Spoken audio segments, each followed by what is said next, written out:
Hi, I'm Miles Kupeka, the founder of Vuyo's Restaurants. I also run a food accelerator called Wakanda, and I've come to see firsthand the impact of COVID-19 on our food industry.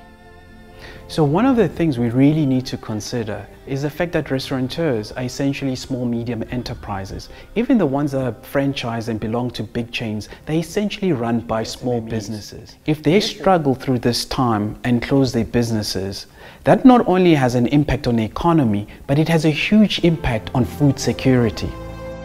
And I wondered, who's feeding all the people out there if all the restaurants are closed? And it became very clear to me that access to food was very limited, if any. All the spaza shops or the kota places were all closed, but it still didn't change the fact that people were hungry, and I wanted to be part of the solution. So I thought to myself, but how can I help? How can I be part of the solution?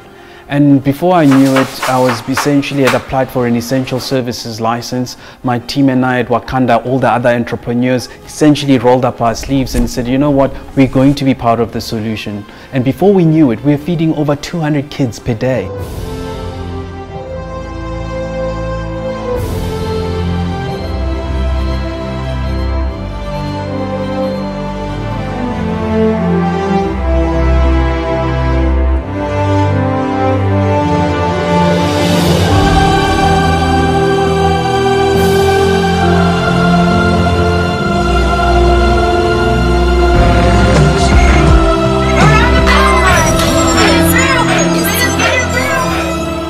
So I'm in Alex.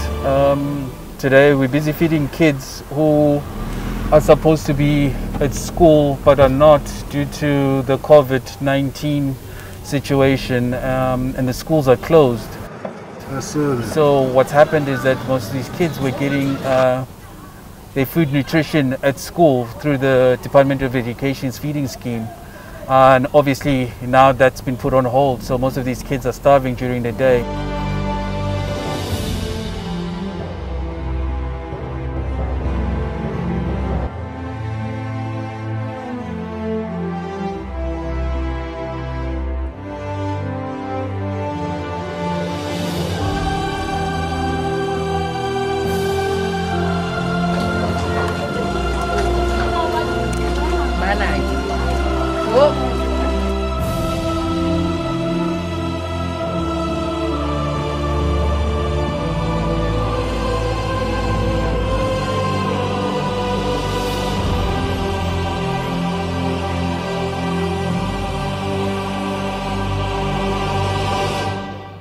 At first I thought, surely someone is going to have a solution for this. Someone with all the access and capital will work on this problem.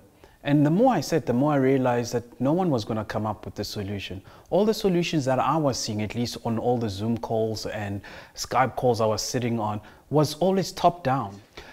And no one, to my knowledge, was having the insight and the experience from ground up. No one was on the ground. So what I started seeing when I was on the ground was that this is not a charity thing that one would think it is.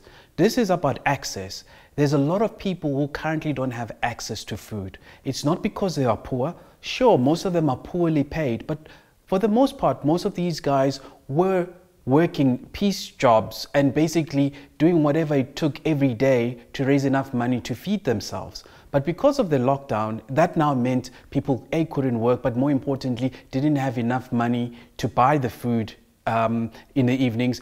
But even if they could buy the food, all the kota places, the spaza shops, all the food retail in the township was essentially closed.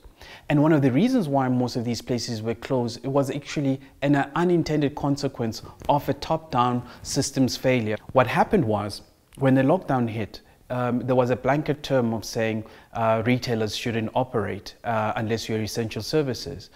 And then what happened was the illegal spaza shops didn't have the right paperwork to essentially apply for essential services. This meant all of a sudden a community that was fed by these small retailers was now struggling to be fed because there was essentially no access because these shops were closed. And then the legal spaza shops couldn't operate because they didn't have the paperwork either. It turns out because the print shops and the online stores that typically surround them are shut down because those are not essential services. These guys couldn't print the paperwork they required. And before you knew it, the access issue became an even bigger issue. Then add to the fact that most townships were built as dormitories. That means people go there to sleep. This is for the first time in history where people are forced to be in their homes for 4 weeks in a row. And when I say homes, I'm being generous. I mean, it's often 10 square meter places that they live in, and now they are forced to stay in that. Then you add to the fact that there's shared toilets, which means social distancing is even more difficult. But the part that got me the most is the access side, where you've got big corporates sitting with toilet paper in their big facilities, but they've sent everybody home. I couldn't fathom why we couldn't move all the toilet paper into those communities that need it right now.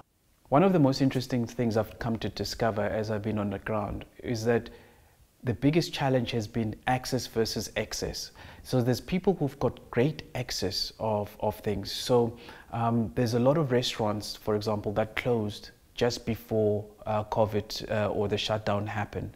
And the week or month leading to that, they're already seeing very low sales and turnover. So that means most of those restaurants and hotels closed with a lot of food and stock in their walk-in freezers. So there's essentially great excess of food sitting somewhere. But then you go to communities like Diepsloot where there's no food.